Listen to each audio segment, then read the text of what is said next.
Muy buenos días. El día de hoy mi grupo, conformado por Juan Sebastián Paz Sepúlveda, Johnny Ernesto Gaviria, Andrés Dorado y quienes hablan, Santiago Espinal, les venimos a hablar acerca del proceso de paz que hubo en Nepal.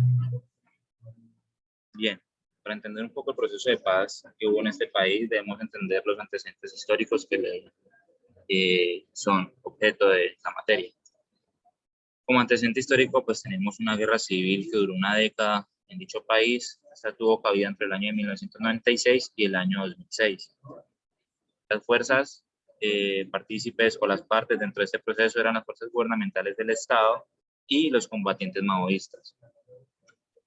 Bien, para entender un poco por qué se dio el conflicto en este país, es necesario saber que Nepal es un país rural, donde más del 70% de la población se encuentra subsistiendo por la agricultura y casi 3/4 del país se encuentran en zonas rurales. Además de ello, de estar casi que ser un país campesino, era un país muy pobre, con un índice de pobreza de casi el 42% para la época del conflicto, índice que ha ido disminuyendo, y una tasa de desigualdad del 34%.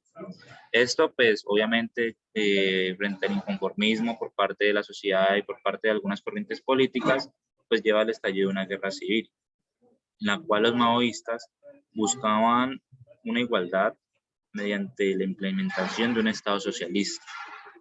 Esto, pues, llevó posteriormente a un conflicto armado entre ambas partes, conflicto que costó la vida de más de 13.000 personas y la separación de otros miles. Además de ello, provocó el desplazamiento de casi 200.000 personas al interior del país. El conflicto, digamos que adquirió un matiz mucho más agresivo en el año del 2002, cuando las fuerzas maoístas deciden atacar cuarteles militares. Esto en razón de que los militares no habían querido intervenir en el conflicto, estando nada más las fuerzas civiles como la policía y los maoístas. Ya con la entrada del ejército, pues la guerra se recrudece y pues ya las ejecuciones y todo lo demás por parte del Estado, pues empieza a ser un agravio mucho mayor. Las fuerzas maoístas se encontraban apoyadas también pues por partidos comunistas como el de la India, que era de corriente marxista, y el reino de Nepal, que en ese momento era un reino, pues se encuentra apoyado por lo que fue Estados Unidos, Inglaterra, India, Bélgica, China y hasta Pakistán. El proceso de paz inicia como tal en el año del 2005. Esto pues, las negociaciones. Esto empieza debido a que los conflictos, pues como dije anteriormente, eran mucho más pesados, mucho más crudos con la población civil, y el proceso de paz culmina finalmente en el año 2006, el día 21 de noviembre. Con el tratado, lo que se buscaba era esclarecer el fondo o las causas que llevaron al conflicto, causas que mencioné anteriormente, y además de ello proteger los derechos de las víctimas y también de los victimarios, pues debido proceso y demás. Las víctimas se buscaban resarcir con la creación de 2 comisiones que lo que buscaban era la reparación y la no repetición, y la otra comisión era acerca de los desaparecidos. Pues, ya que fueron un número grande, se decide crear esta comisión, pero son detalles que darán posteriormente mis compañeros.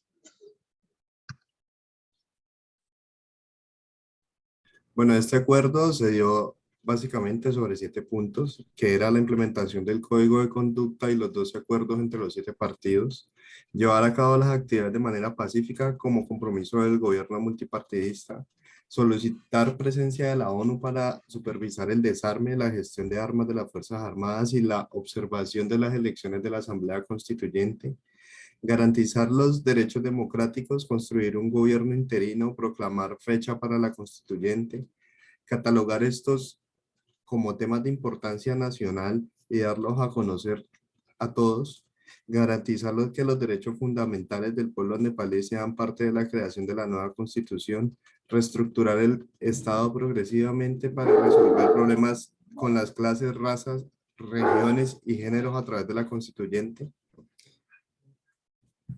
Y bueno, con la constituyente se dio la ley de de Verdad y Reconciliación en el 2014, que dio la creación a la Comisión de Verdad y Reconciliación y la Comisión para la Investigación de Desapariciones.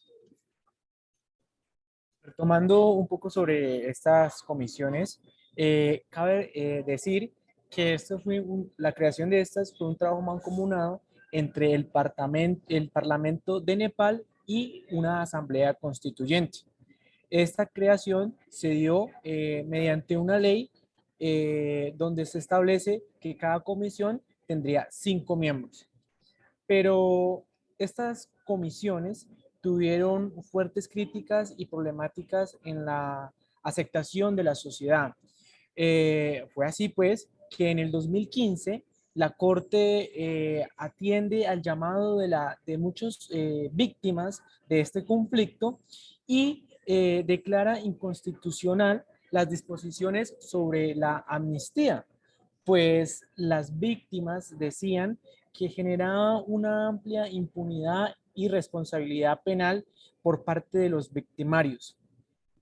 Es así que la sociedad nepalí tiene o tuvo una postura ambivalente acerca de estas comisiones, pues los victimarios no respondían penalmente como se debían y se criticaba que existía un lenguaje eh, adverso a los derechos de las víctimas. No tenía suficiente acogimiento para responder las necesidades de las víctimas.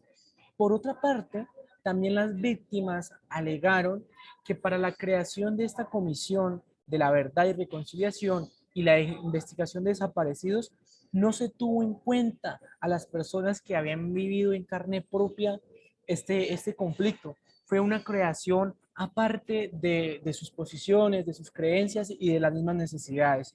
Entonces, esa es una problemática un problema que tuvo estas comisiones.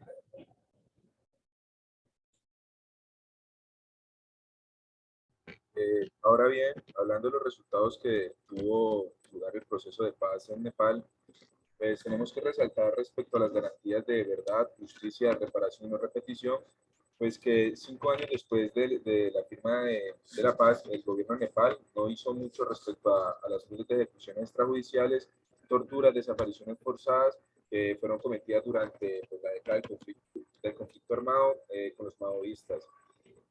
Señaló pues la Human Rights Watch Advisory Forum, pues que hubo un escaso progreso, que se ha hecho en algunos casos, el avance ha sido muy desigual y el resultado y ha sido resultado de la continua presión por parte de grupos locales e internacionales.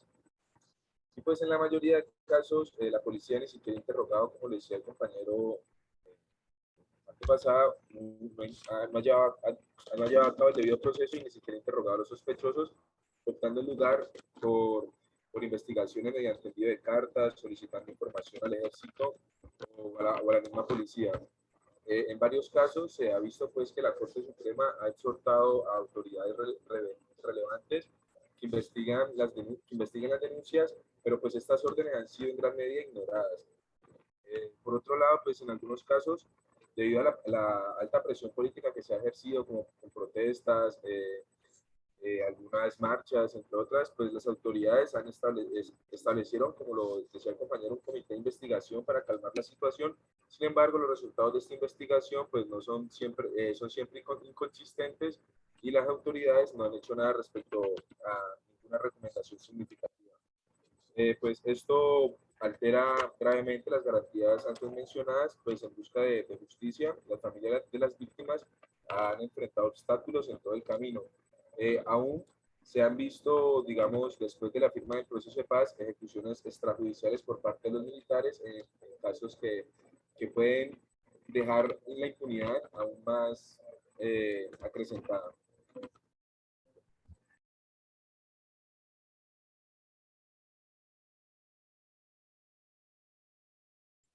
Listo, ¿no? Pues ya, ok. Sí, muchas Bueno, gracias. yo no sé si dejamos por fuera un dato importante y es que Después de este proceso de paz, digamos que las comisiones de la verdad y todo tuvo lugar, debido a que en el 2010, en el 2008 las elecciones del pueblo permiten la abolición de la monarquía. Y ya, muchas gracias. Eso es todo por ahí. Pues yo no sé si es que eso lo dijo Santiago.